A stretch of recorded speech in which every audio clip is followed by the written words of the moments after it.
Hello guys, welcome to our channel. నేను మీ anchor Teja. ప్రస్తుతం మనతో పాటు సీనియర్ జర్నలిస్ట్ దాము బాలాజీ గారు ఉన్నారు. నమస్తే సార్. అయితే వైఎస్ఆర్సీపీ పార్టీ నాయకుడు విజయసాయి రెడ్డి గారి మీద నిన్నైతే చాలా ఆరోపణలు అయితే రావడం జరిగింది. ఒక మహిళకి కడుపు చేసి తర్వాత తీయించేశాడంటూ కూడా శాంతి అనే మహిళ బయటకు వచ్చి ప్రెస్ మీట్ లో చెప్పడం జరిగింది. సో ఈ రోజు విజయసాయి రెడ్డి గారు కూడా ప్రెస్ మీట్ పెట్టారు. సో ఆయన ఏం చెప్పుకొచ్చారు? మణిపాటి మదన్ మోహన్ అనే అతను దేవాదాయ శాఖ కమిషనర్కి ఒక లెటర్ రాశాడు. ఆ లెటరు నేను చదివాను కూడా. ఆ లెటర్లో ఆయన ఏం రాశాడంటే, నా భార్య నేను అమెరికాలో ఉన్నప్పుడు ఇక్కడ ప్రెగ్నెంట్ అయ్యి ఒక కొడుకుని కనింది. ఆ కొడుకు నాకు పుట్టలేదు. సో ఆమె క్లియర్గా ఆమెను నేను అడిగినప్పుడు ఒకసారేమో ఇతను నా కొడుక్కి తండ్రి విజయసాయి రెడ్డి అని చెప్తుంది, ఇంకొకసారి ఇంకొక అతని పేరు చెప్పింది, సుభాష్ అని అతని పేరు చెప్పింది. తర్వాత అడిగినప్పుడంతా ఈ మల్లయ్య పుల్లయ్య అని ఇట్లాంటి పేర్లు చెప్తా ఉంది. సో ఆమె క్లియర్గా రంకు చేసి ఎవరితోనో బిడ్డనగనింది, దీని మీద మీరు చర్య తీసుకోగలరు అని దేవాదాయ శాఖ కమిషనర్కి ఈ మదన్ మోహన్ అనే అతను లెటర్ రాశాడు. ఇది ఇప్పుడు ఈ లెటరు మరి మీడియాకి ఎలా వెళ్ళిందో తెలియదు, కానీ ముఖ్యంగా తెలుగుదేశం మీడియా దీన్ని విపరీతంగా హైప్ చేస్తుంది. విపరీతంగా ప్రచారం చేసి కథనాలుగా చేసి, దాంతోపాటు ఈమె పేరు శాంతి కలింగిరి, ఈమె ఎరుకుల ఎస్టీ కులము. సో ఇతను కూడా బంధువే అని చెప్తున్నారు, ఈ హస్బెండ్ అని చెప్పుకుంటున్న అతను.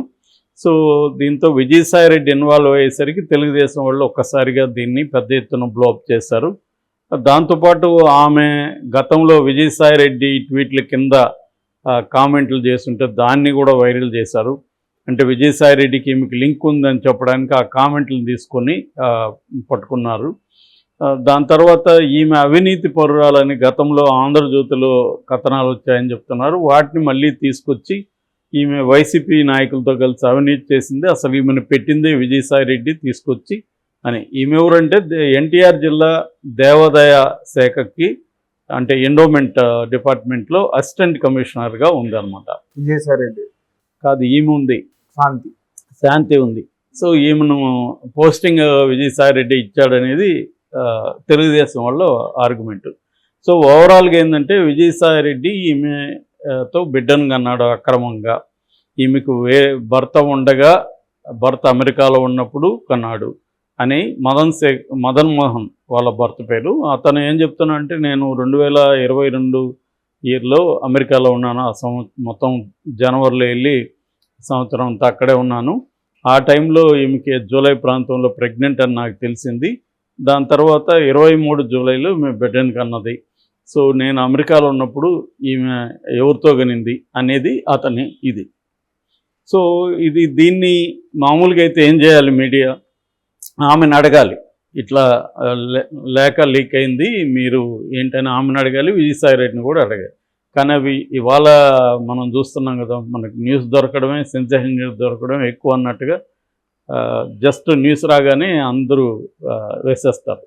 ఎవరు చెక్కి చేసుకునే పరిస్థితి ఎవరికి ఉండదు. ఎందుకంటే ఇవాళ ఉన్న మీడియా మోడల్ అది, కాంపిటీషన్ ఎక్కువ ఉంటుంది కాబట్టి అదొకటి. రెండోది ఇక్కడ ఏంటంటే రాజకీయాలు ఆంధ్రప్రదేశ్లో ఎలా ఉంటాయో మనకు తెలుసు. ఏమాత్రం చిన్న సందు దొరికినా వైసీపీ వాళ్ళని బదనాం చేయాలనేది ఇవాళ తెలుగుదేశం చూస్తుంది. ఇవాళ కాదు, ఎప్పటి నుంచో. అలాగే తెలుగుదేశం వాళ్ళు ఏదన్నా దొరికితే బదనాం చేయాలని వైసీపీ చూస్తుంది. సో అందువల్ల ఇది విజయసాయి రెడ్డి ఇంపార్టెంట్ నాయకుడు కాబట్టి అతని విషయం ఇప్పటివరకు ఆయనకి ఇటువంటి ఆరోపణలు అతని మీద రాలేదు. వేరే రకమైన ఆరోపణలు వచ్చి ఉండొచ్చు, కానీ లైంగికంగా అతను, ఎందుకంటే అతనికి 68 ఏళ్ళు, ఇవాళ వెళ్ళి అతను ఎవరికో ప్రెగ్నెంట్ చేశాడంటే అది కొద్దిగా ఆడ్గా ఉంటుంది. సో కానీ వీళ్ళకి అది దొరికేసరికి దీన్ని విపరీతంగా కుమ్మేస్తారు. సో ఇక్కడ ఏంటంటే ఆమె ఒక స్త్రీకి సంబంధించిన పర్సనల్ విషయం ఇది. నిజానికి ఆమె ఎవరితో అఫేర్ పెట్టుకుంది, ఎవరితో పెట్టింది అనేది ఆమె విషయం. అది ఈవెన్ లీగల్గా కూడా సుప్రీంకోర్టు అనేక సార్లు కాన్సల్టింగ్ అడల్ట్స్, అంటే ఇద్దరు అడల్ట్స్ ఒకరికొకరు నచ్చి వాళ్ళు ఒప్పుకుంటే పరస్పర అంగీకారంతో చేసే సెక్స్ నేరం కాదని సుప్రీంకోర్టు కూడా అనేకసార్లు చెప్పింది. అయినా మనం మీడియా దాన్ని నేరంలాగా చిత్రీకరిస్తున్నాం. సో దాని మీద శాంతి నిన్న ప్రెస్ మీట్ పెట్టి ఆమె డీటెయిల్గా మాట్లాడారు. అసలు విషయం ఏంటంటే అతను మొగుడే కాదు, ఆ మదన్ మోహన్ అనేవాడు ఒకప్పుడు మొగుడు కానీ ఇప్పుడు కాదు. అంటే విడాకులు ఇచ్చేసింది ఎప్పుడు. విడాకులు ఇచ్చి సుభాష్ అనే ఇంకొక అతను పెళ్లి చేసుకునింది. అతనికి ఈమెకు పుట్టిన బిడ్డ అతను. ఇవేవి దాచిపెట్టి మీడియా విపరీతంగా హైప్ చేసేసింది. సో ఆమె ఏం చెప్పింది అనేది చూస్తే, ఆమె ఏం చెప్పిందంటే వీళ్ళిద్దరూ బంధువు ఇతను, వీళ్ళిద్దరికి 2013లో పెళ్లి జరిగింది. 2015లో కవలలు పుట్టారు ఇద్దరికి. ఆ తర్వాత వీళ్ళకి 2016 నుంచి గొడవలు మొదలైన. కవలలు పుట్టినప్పటి నుంచి ఇతను టార్చర్ చేసేవాడు మదన్ మోహన్. ఈ టార్చర్ నుంచి తప్పించుకోవాలనేది చాలా కష్టమైంది ఆమెకి. ఈ క్రమంలో ఉద్యోగంలో కూడా ఆమెకి పుష్పవర్ధన్ అనే పై అధికారి వేధింపులు మొదలుపెట్టారు లైంగికంగా. ఆ టైంలో ఆమె సుభాష్ అనే ఒక అడ్వకేట్ దగ్గరికి వెళ్ళింది. సుభాష్ ఆమెకి లీగల్గా చాలా హెల్ప్ చేశాడు, మోరల్గా కూడా నిలబడ్డాడు. సో ఈ లోపల భర్తతో విడాకులు ఇచ్చేసింది. విడాకులు ఇచ్చేసిన తర్వాత ఈ సుభాష్ని పెళ్లి చేసుకుంది. సో సుభాష్ పెళ్లి చేసుకున్నాక సుభాష్కి ఈమెకి పుట్టిన బిడ్డ. అంటే లీగల్గా ఆమె తన భర్తతో బిడ్డను కన్నది. ఇది ఎంత ఘోరంగా ఉంది చూస్తే, తన భర్తతో బిడ్డని కంటే ఎవరితోనో బిడ్డని కనడం, విడాకులు ఇచ్చేసిన భర్త వచ్చి ఇప్పుడు చెప్తే దాన్ని మీడియా క్యారీ చేసేసి, సో ఆమె అంటే ఎవరి మీదైనా ఇలాగ మాట్లాడేయచ్చు కదా, ఎవరి మీదైనా కంప్లైంట్ ఇచ్చేయచ్చు, ఎవరి మీదైనా మనం ఎవరినైనా బదనాం చేసేయచ్చు ఇవాళ అనుకుంటే. సో అంత ఘోరంగా తయారైంది. అంటే పొలిటికల్ పార్టీలు ఎలా తయారైనాయంటే, తెలుగుదేశానికి వైసీపీకి తేడా లేదు. తేడా ఉన్నట్టుగా తెలుగుదేశానికి సంబంధించి చాలామంది మాట్లాడుతుంటారు. జగన్ చాలా అరాచకం, వైసీపీ చాలా అరాచకం, చంద్రబాబు విజనరీ, ఇవన్నీ చెప్తుంటారు. ఇదే విజనరీ ఆయన చెప్పాలి మరి. చంద్రబాబు ఆయన విజన్ ఇదేనా అంటే, ఒక గిరిజన మహిళ, ఆమెకి 35 ఏళ్ళు, ఆయనకేమో 68 ఏళ్ళు. సో ఆయనకి ఈయనకి లేని లింకు కలిపేసి వాడు ఏమి రాశాడంటే, విజయసాయిరెడ్డికే పుట్టినాడని కూడా రాయలేదు ఆ మదన్ మోహన్ అనే వ్యక్తి. అతనేం రాశాడంటే, ఒకసారి విజయసాయిరెడ్డి పేరు చెప్పింది, ఒకసారి సుభాష్ పేరు చెప్పింది, ఒకసారి మల్లయ్య పుల్లయ్య అని రకరకాల పేర్లు చెప్తుందని రాశాడు. దాన్ని అంతా వదిలేసి వాళ్ళకి విజయసాయిరెడ్డి అనే కనబడేసరికి విజయసాయి బయట తీసేసి వీళ్ళు ఫోకస్ చేసేది. సో ఇది జరిగింది బేసిక్గా. ఆమె నిన్న చాలా ఆవేదనతో ఆమె మాట్లాడుతుంది.